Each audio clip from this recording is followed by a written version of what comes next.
Bonjour, bonsoir, bon après-midi, bonne nuit, bon appétit et surtout joyeux Noël si vous êtes à table. Aujourd'hui nous sommes le 31 octobre et c'est Halloween.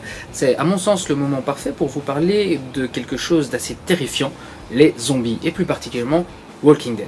Et oui, ça fait exactement maintenant une semaine que le premier épisode de la dernière saison a été diffusé. J'ai voulu attendre un petit peu que tout le monde ait le temps de se faire spoiler allègrement. J'ai voulu attendre aussi que tout le monde ait le temps de le voir. Maintenant, si vous ne l'avez pas vu, barrez-vous parce que je vais y aller franco sur le spoil. Comme vous le voyez, je porte actuellement mon déguisement pour Halloween, mon déguisement de Negan. Et oui, avec Lucille. Alors pour moi, ce nouvel épisode de Walking Dead a été clairement fait pour les fans de la BD. Pour une fois, ils ont vraiment été poussés le vice très très loin. C'est-à-dire que j'ai appelé cet épisode l'ascenseur émotionnel parce que c'est vraiment ce que j'ai ressenti en tant que lecteur de la BD en regardant cet épisode. Il faut savoir que la série prend d'énormes libertés par rapport à la bande dessinée. Il y a des personnages qui n'existent pas dans la BD qui existent dans la série, et inversement, il y a des personnages qui n'existent plus dans la série mais qui sont encore bel et bien là dans la bande dessinée, comme Andrea par exemple, qui est très importante dans la bande dessinée. Il faut savoir aussi que certains événements n'ont pas encore eu lieu ou n'ont pas eu lieu de la même façon, par exemple la mort de la femme de Rick, et puis deux, trois autres petits détails, deux, trois autres personnages qui auraient déjà dû crever depuis un bout de temps. Alors évidemment, lors du dernier épisode de la saison précédente, c'était sur les lèvres de tout le monde, mais qui va se prendre un coup de Lucille dans la tronche? Et moi je me suis dit, ça peut être vraiment n'importe qui tant que c'est quelqu'un d'important. Ils ont déjà prouvé par le passé qu'ils pouvaient tuer n'importe qui, et qu'ils pouvaient vraiment prendre des libertés, comme je l'ai dit, et donc du coup ça aurait pu être n'importe qui. Et ici, ils ont vraiment joué avec ça, parce que il faut savoir que pendant les mois qui nous ont séparés du dernier épisode et de ce premier épisode, tout le monde y a été de sa petite théorie, tout le monde y a été tiens, ça sera sûrement lui, selon le comic ça doit être lui, et donc forcément beaucoup de gens, y compris les gens qui n'avaient pas lu la bande dessinée, se sont fait quelque part spoiler par les gens comme moi par exemple, qui, je dois l'admettre, ont pas pu s'empêcher à un certain moment de cracher le morceau. Et donc comparatif entre cet épisode et la bande dessinée. Premièrement, il faut savoir que Negan c'est lui. Il faut savoir que Negan, il existe dans les comics depuis le tome 17. Donc on en est au tome 26 maintenant, c'est-à-dire que donc on le connaît depuis un bout de temps, nous, les lecteurs de bande dessinée. Et on l'attend vraiment depuis longtemps parce que ce personnage est juste magnifique, il est sublime et on l'adore. Enfin, moi je l'adore. Et donc, la rencontre dans ce tome 17, c'est la rencontre de Rick, de toute sa petite équipe, avec Negan et Lucille, et la première mort par batte de baseball de l'histoire de Walking Dead. Dans la bande dessinée, attention, le premier spoiler arrive pour ceux qui n'ont pas vu et qui se sont toujours pas barrés, c'est Glenn qui se le prend. Et oui, Glenn, il ressemble à ça après. Ouais, moyennement glamour quand même. Et donc, en tant que fan de la bande dessinée, on espérait que ce soit Glenn. On se disait, c'est pas possible, s'ils le font pas, on va être déçus. Et voilà, Tipa, que Negan défonce la gueule de notre petit rouquin préféré. Et là, on se dit, oh, merde, ils ont foiré. Mais pas tout à fait, parce que, pareil, notre rouquin à moustache, il faut savoir que lui, il est censé être déjà mort depuis un bout de temps dans la bande dessinée. Il se prend une flèche dans l'œil.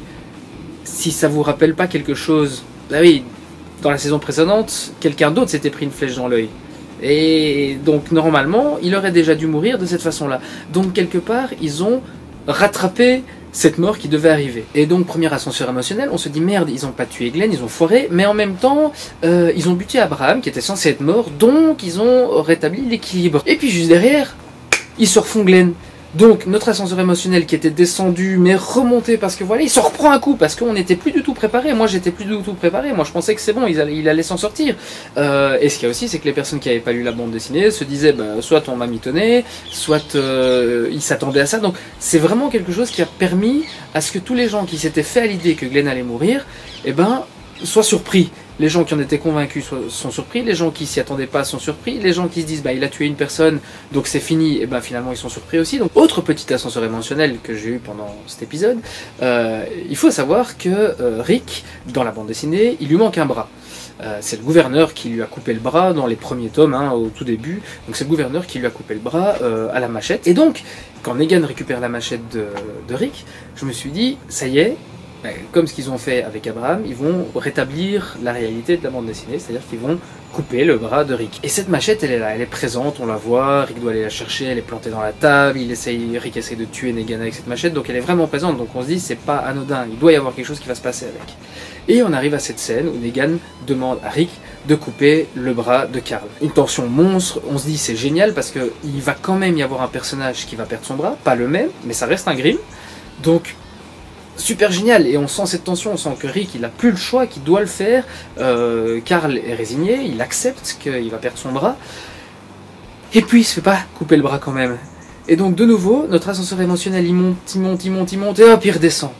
Et hop, il remonte. Et c'est comme ça pendant tout cet épisode. Cet épisode, ce n'est que ça. C'est des montées d'adrénaline, des descentes d'adrénaline, des montées d'adrénaline, des descentes d'adrénaline, des montées d'adrénaline, des descentes d'adrénaline, des montées d'adrénaline, des descentes d'adrénaline. Enfin, c'est fatigant, quoi. Mais en même temps, c'est ça qui fait que c'est génial. J'ai ressenti dans cet épisode exactement la même chose que ce que j'avais ressenti au dernier épisode de la saison précédente. C'est-à-dire une espèce de jouissance pendant tout le film, enfin pendant tout l'épisode, où on se dit, qu'est-ce qui va se passer ? On reste en attente, on reste surpris, on continue à se faire surprendre, et puis tout est vraiment bien fait. Puis il faut dire que l'acteur qui joue Negan est parfaitement choisi, ils n'auraient pas pu mieux le choisir, il a le physique, il a la gueule, et puis son rôle de grand psychopathe, mais en même temps psychopathe qui est très dans le concret, qui est très dans la logique, hein, est vraiment formidable, il est génial. Moi cet épisode je l'ai trouvé génial, mais effectivement j'ai senti qu'ils avaient tout fait pour induire les lecteurs de la bande dessinée, les gens qui s'attendaient à plein de choses, pour les induire en erreur, pour leur permettre d'être encore surpris et encore agréablement surpris quelque part par cet épisode. On attend de voir la suite, hein, qui a été diffusée hier soir aux États-Unis, donc moi je vais la regarder sans plus attendre. En tout cas, si ça continue comme ça va être génial. Hein. Alors maintenant, ce qu'il y a, c'est que Negan dans la bande dessinée, il est là pendant au moins 10 tomes. Donc on ne sait pas si ici dans la série il va rester qu'une seule saison, comme c'était le cas avec le gouverneur, ou s'ils vont vraiment l'utiliser à fond. Et puis surtout, on attend les prochains grands méchants. Je ne vous en dis pas plus, si ce n'est qu'ils sont surnommés les chuchoteurs. Et ils sont vraiment terribles aussi. Donc on attend. Voilà, c'est tout pour moi.